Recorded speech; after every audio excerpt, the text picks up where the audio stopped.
아주 먼 옛날 고대 그리스의 어느 작은 마을에 아리스토텔레스라는 무철학자가 살고 있었습니다. 그는 지혜로운 사상가로 사람들에게 다양한 강의를 하며 그들의 삶을 더 나은 방향으로 이끌고자 했습니다. 어느 날 마을 사람들이 그의 집 앞에 모여 그의 새로운 이론에 대해 이야기를 듣고자 했습니다. 그 이론은 바로 목적론이었습니다. 아리스토텔레스는 천천히 마을 사람들 앞에 섰습니다. 여러분, 우리는 모두 우리 자신의 목적을 가지고 있습니다. 모든 존재는 이 세상에 존재하는 이유가 있으며 본인의 목적을 향해 나아갑니다. 이를 이해하는 것이 진정으로 의미 있는 삶을 만드는 방법입니다. 마을 사람들 중 한 명인 디오니소스는 손을 번쩍 들며 물었습니다. 아리스토텔레스 선생님, 그럼 우리의 삶의 목적이 정확히 무엇인지 어떻게 알 수 있습니까? 아리스토텔레스는 미소를 지으며 대답했습니다. 디오니소스, 훌륭한 질문이네. 모든 존재가 그렇듯이 사람 역시 자신의 본성에 따라 목적을 가진다네. 인간의 본성은 이성을 사용하여 덕을 실현하는 것이지 결국 우리는 행복을 추구하게 되어 있다네. 하지만 그 행복은 단순한 쾌락이 아닌 우리 본연의 잠재력을 최대한 발휘하고 우리의 덕을 키우는 과정에서 이루어진 행복이네. 그 이야기를 들은 사람들 중 작지만 영리한 소년인 테오도리투스가 있었습니다. 그는 아리스토텔레스의 이론에 흥미를 느껴 집에 돌아가 그의 삶의 목적에 대해 곰곰이 생각했습니다. 내 목적이 무엇일까? 고민하던 테오도리투스는 자신의 관심사와 강점, 그리고 가치관을 돌이키며 자신의 삶을 어떻게 살아가야 할지 방향을 찾기 시작했습니다. 테오도리투스는 음악에 큰 재능을 가지고 있었습니다. 그는 끊임없이 다양한 악기를 배우고 싶어 했지만 그의 아버지는 테오도리투스가 가족의 상점을 물려받아야 한다고 하였습니다. 그날 저녁 테오도리투스는 아리스토텔레스의 말이 떠올랐습니다. 우리 모두는 우리의 가능성을 최대한 실현하며 살아가야 한다. 이성을 통해 그는 음악이야말로 자신에게 진정한 행복과 만족을 준다는 것을 깨달았습니다. 테오도리투스는 용기를 내어 아버지에게 자신의 꿈을 이야기했습니다. 아버지, 저는 음악을 통해 세상에 나아가고 싶어요. 그것이 저의 길이라고 믿습니다. 아버지는 처음엔 반대했지만 아리스토텔레스의 이야기를 떠올리며 아들의 결정을 존중하기로 했습니다. 세월이 흘러 테오도리투스는 훌륭한 음악가로 성장했습니다. 그는 많은 사람들에게 감동을 주었고 그의 음악은 먼 나라로까지 전해졌습니다. 그는 자신의 음악을 통해 사람들에게 중요한 메시지를 전달했습니다. 우리 모두는 각자의 목적을 가지고 있으며 그 목적을 실현하기 위해 힘써야 합니다. 그것이야말로 진정한 행복의 길입니다. 그리고 다시 고향으로 돌아온 테오도리투스는 아리스토텔레스 앞에 서서 깊은 감사의 뜻을 전했습니다. 선생님, 목적론의 진리를 삶에서 깨달았고 많은 사람들과 함께 나눌 수 있었습니다. 이것이야말로 제가 추구하는 행복입니다. 아리스토텔레스는 미소 지으며 테오도리투스, 너의 이야기는 많은 이들에게 영감을 줄 것이네. 무한한 가능성을 지닌 모든 이가 자신의 목적을 발견하고 그 길을 걷기를 바라네. 라고 말했습니다. 이렇게 아리스토텔레스의 목적론은 작은 마을을 출발하여 멀리까지 전해졌고 사람들은 자신의 목적을 찾아가는 여정에서 진정한 행복을 추구하게 되었습니다. 두 번째 이야기, 어느 조용한 마을에 존 밀턴이라는 이름의 젊은 철학자가 살고 있었습니다. 그는 존 스튜어트 밀의 자유론을 매우 좋아하여 자신의 삶에서도 그 원칙을 실천하려고 노력했습니다. 이러한 그의 독특한 행동은 때로는 마을 주민들에게 웃음과 흥미를 주기도 했습니다. 밀턴은 매주 토요일마다 마을 광장에서 자유토론의 날을 열었습니다. 이날 그는 주민들에게 무슨 말이든 자유롭게 할 수 있는 무대를 제공했습니다. 제약이 없는 발언 시간은 처음에는 혼란스러웠지만 점차 주민들은 이 기회를 통해 서로의 아이디어를 공유하고 토론하게 되었습니다. 밀턴은 관객들이 서로 충돌하는 순간들을 지켜보면서 그가 아끼는 해악 원칙을 반복해서 떠올리곤 했습니다. 기억하십시오. 여러분, 의견을 나누는 것은 해를 끼치는 것이 아닙니다. 다만 비판은 예의 바르게. 밀턴은 종종 이렇게 외쳤습니다. 어느 날 마을의 대장장이 톰은 새로운 합금 제작법을 찾아냈다고 발표했습니다. 하지만 그의 발표는 해악적인 요소를 담고 있었습니다. 여러분, 이 새로운 합금은 너무 강력해서 검을 만들 면상대방의 검을 단번에 부러뜨릴 수 있습니다. 하지만 그만큼 무겁기도 해서 자신의 팔도 부러질 수 있습니다. 많은 이들은 웃음을 터뜨렸고 톰의 발언은 곧 토론의 주제가 되었습니다. 과연 새로운 기술이 사회에 어떤 영향을 미칠 수 있을지에 대해 마을 사람들은 각자의 의견을 자유롭게 나누었습니다. 밀턴은 생각했습니다. 자유롭게 의견을 나누고 각자의 창의적인 생각을 이야기하게 하면 어떤 일이 벌어질까? 그는 이론적으로만 알던 미리 자유론이 실제로 적용되는 모습을 마을에서 보는 것을 즐거워했습니다. 그런데 어느 날 마을에 새로운 규칙이 생긴다는 소문이 돌았습니다. 마을 의회는 지나치게 소란스러운 발표나 토론을 제한하려 했던 것입니다. 밀턴은 즉시 의회를 찾아갔습니다. 사랑하는 의회 의원님들, 이 규칙은 우리 마을의 창의성과 다양성을 억압할 위험이 있습니다. 존 스튜어트 밀에 따르면 개인이 타인에게 해를 끼치지 않으면 자신의 행동에 대한 자유를 누려야 합니다. 우리 모두가 서로의 다름을 인정하고 그것을 통해 배우는 것은 결국 우리 마을을 더 발전시키지 않겠습니까? 오랜 토론 끝에 의회는 밀턴의 제안을 받아들였습니다.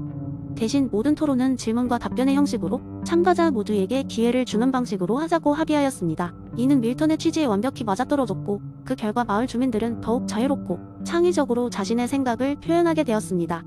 시간이 지나면서 마을은 그들의 독특한 문화와 열린 사고 덕분에 많은 방문객을 끌어들이게 되었습니다. 이런 과정을 통해 밀턴은 하나 중요한 메시지를 전달했습니다. 개인의 자유를 보장하는 것은 결국 사회 전체의 발전과 직결된다. 는 미래 교훈은 단지 책 속의 이론이 아니라 현실에서 그 가능성을 입증하는 증거가 되었습니다.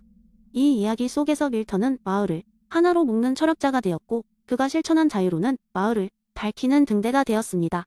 세 번째 이야기, 옛날 옛적 고대 그리스의 한 작은 마을에 소크라테스라는 이름의 철학자가 살고 있었습니다. 그는 온종일 광장에서 사색하며 사람들과 대화를 나누었고 때로는 유머를 섞어가며 그들의 세계관을 뒤흔들곤 했습니다. 특히 그는 자신의 제자인 플라톤의 이데아론을 사람들에게 설명하는 데에 능숙했습니다. 그의 이야기는 언제나 사람들을 매료시켰습니다. 그중 하나가 어느 여름날의 일입니다. 어느 날 소크라테스는 마을이 광장에 모인 사람들에게 재미있는 이야기를 들려주겠다고 선언했습니다. 사람들은 호기심에 찬 눈빛으로 그를 바라보며 이야기에 귀를 기울였습니다. 소크라테스는 천천히 말을 꺼내며 질문을 던졌습니다. 여러분 혹시 동굴에 갇혀 살고 있는 사람들의 이야기를 들어본 적이 있나요? 사람들이 머리를 갸웃거리며 궁금해하자 소크라테스는 미소 지으며 말을 이어갔습니다.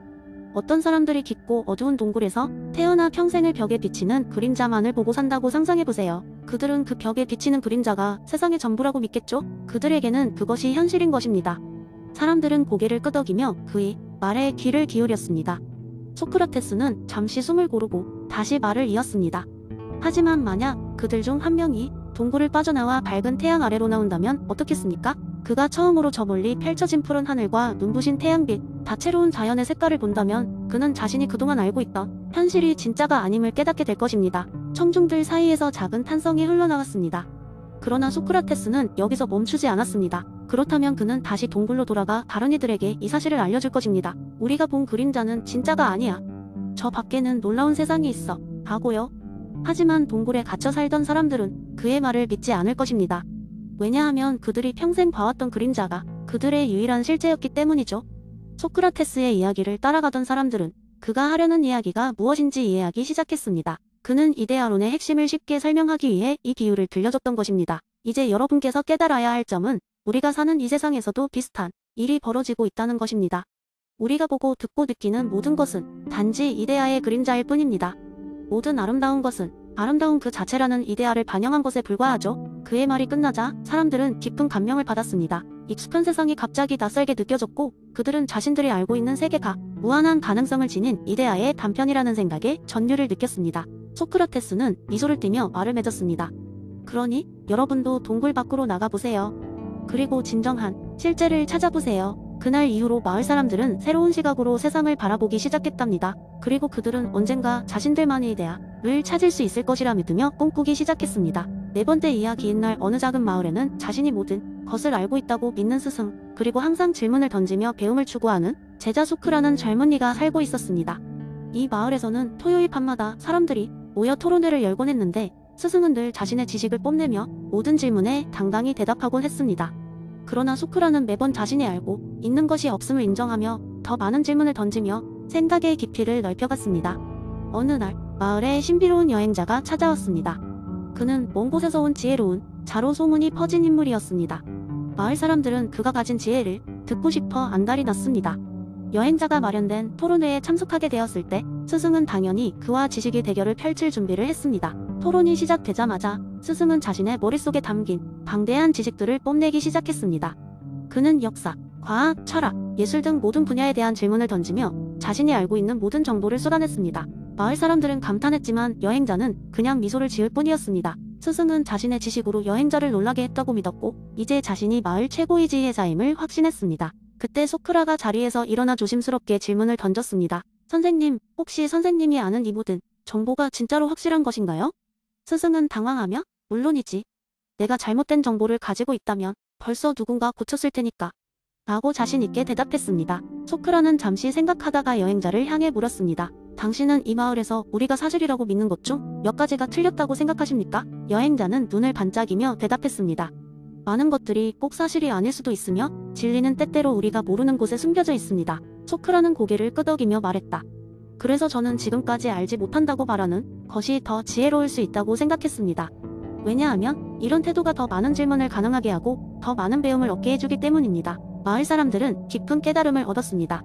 여행자는 소크라를 칭찬하며 말했다. 진정한 지혜는 당신이 아는 것이 없음을 아는 데서 시작되며 질문을 두려워하지 않는 것이야말로 지혜에 이르는 길입니다. 스승은 처음에는 기분이 언짢았으나 곧 소크라의 말을 이해하게 되었습니다. 그는 자신이 모든 것을 안다고 자만한 나머지 진정한 배움의 기회를 놓쳤음을 깨달았고 이제 다시 배움을 시작해야겠다고 마음먹었습니다. 이후로 마을의 토론회는 소크라의 영향 아래 더 활발한 질문과 답변으로 가득 차게 되었습니다. 사람들은 자신이 아는 것보다 모르는 것이 더 많음을 깨닫고 더 많은 질문을 던지기 시작했습니다. 그리고 마을은 더 지혜롭고 풍요로워졌습니다. 이렇게 소크라테스의 무지의 개념은 새로운 지혜의 시대를 여는 데 큰 역할을 하였습니다.